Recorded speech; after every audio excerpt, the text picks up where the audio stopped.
केंद्र सरकार ने अहमदनगर का नाम राजमाता अहिल्या देवी नगर करने को मंजूरी दे दी है। इस पर प्रतिक्रिया देते हुए शिंदे गुट प्रवक्ता संजय शिरसाट ने कहा, मुख्यमंत्री एकनाथ शिंदे ने यह प्रस्ताव केंद्र को भेजा था, इसलिए हर स्तर से इन्हें बधाइयां आ रही हैं। महाराष्ट्रासाठी सर्वात आनंदाची गोष्ट जर काही झाली असेल तर अहमदनगरचं नाव आता राजमाता अहिल्यादेवी नगर असं केंद्राने मान्यता दिली। मुख्यमंत्र्यांनी तो प्रस्ताव पाठवला होता, त्यामुळे सरकारचं सर्व स्तरातून अभिनंदन होत आहे। आम्हाला हे नावं पुसायची।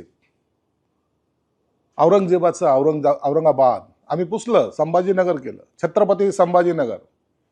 आता नगरचं नाव सुद्धा बदललं आणि आता राजमाताचं नाव दिलं।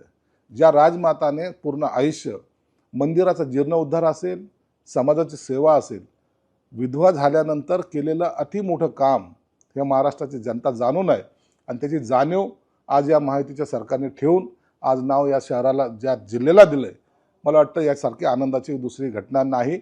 आणि याचं सर्वच थरातून आज जे स्वागत होतंय त्यांच्यातर्फे मी मुख्यमंत्री, दोन्ही उपमुख्यमंत्री आणि केंद्र शासनाचे माननीय नरेंद्र मोदी साहेबांचे मनापासून आभार मानतो।